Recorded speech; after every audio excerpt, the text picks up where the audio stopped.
Yo, what's up guys? It's Dink here. Just here to talk to you about stage awareness. And stage awareness is something that not a not a whole lot of people really focus on. And if you watch this game at a high level, it's kind of ignored a bit. Interactables. Like this guy right here. You got this guy here actually has two uses. So you can jump and use it, or you can just use it on the ground, but you need your opponent close to you for that. A lot of the times if you have a character that does not have a armored attack in the corner, you can create armor using the it costs 1 bar of meter and 1 stamina meter. But things like this are really good, but you have to know the gaps to get out of. So someone knocks you down or you block a string properly, that's when you have to use that. Just to kind of get out of the corner. Things like the vine that's hanging here, you can kind of use it to close distance, if you want to get in on somebody. I totally made that way wrong because You will obey. because of reasons. I've had this used against me numerous times because they have me in the corner and they see I'm trying to escape and they just wait for me to jump, and as soon as I jump, bam, they hit me with a branch. I don't know the frame data on this thing and I can't seem to figure out where to find it, but I believe it's plus on block. So if I block it, I'm still plus.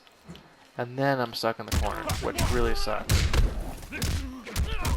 Even if it's not, you can use it and then backdash to get yourself to safety, depending on your opponent's backdash. Characters like Tanya, they don't have a good backdash because honestly, she doesn't need it. But you can do an armored move afterwards if you want, so there's options like that. The stage in this game is pretty huge, I think, because defensive options are limited. So you really want to make sure that you utilize all of them. And things like I just showed, if your character has a air attack, an aerial attack, you use an interactable and you can use your air attack after it. There is a way to do like dive kicks and stuff off this. Rio has done it in tournament. I'm still trying to figure out how to do it though, so if anyone wants to leave that in the comments, that'd be cool. But yeah, stage awareness is everything. Use your footsies, your spacing to kind of really use it to your advantage, and like see kind of where you're at with it and whatnot.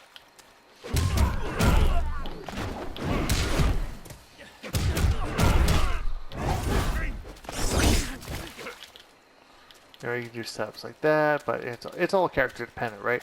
Bujutsu Kanjin, Shaolin Kanjin, they have different setups with interactables, I'm sure, but being familiar with the stage can also give you defensive ways out.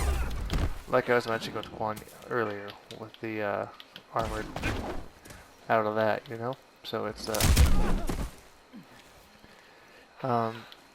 they'll give you a little edge, You need every edge you can get, especially with a character like Quan, who isn't particularly defensive.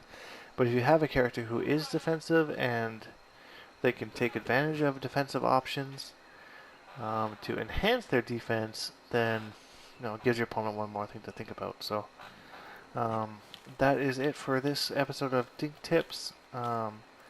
This will be the last episode of Dink Tips, unfortunately, but I will be starting a new episode called the Tournament Series. Dink presents the Tournament Series, because I've had a lot of people say, Dink, what's the way to get into tournaments? How to become a pro player? How do you become a tournament player? And I'm going to talk about that in my first video of Tournament Series starting next week. So it will be the difference between a tournament player, a pro player, and a casual player. And we will discuss all three of those, and you can kind of group yourself into what you want to be and what you are now, and I'll kind of tell you how to bridge the gap. So thanks to everyone who has supported Dink Tip so far.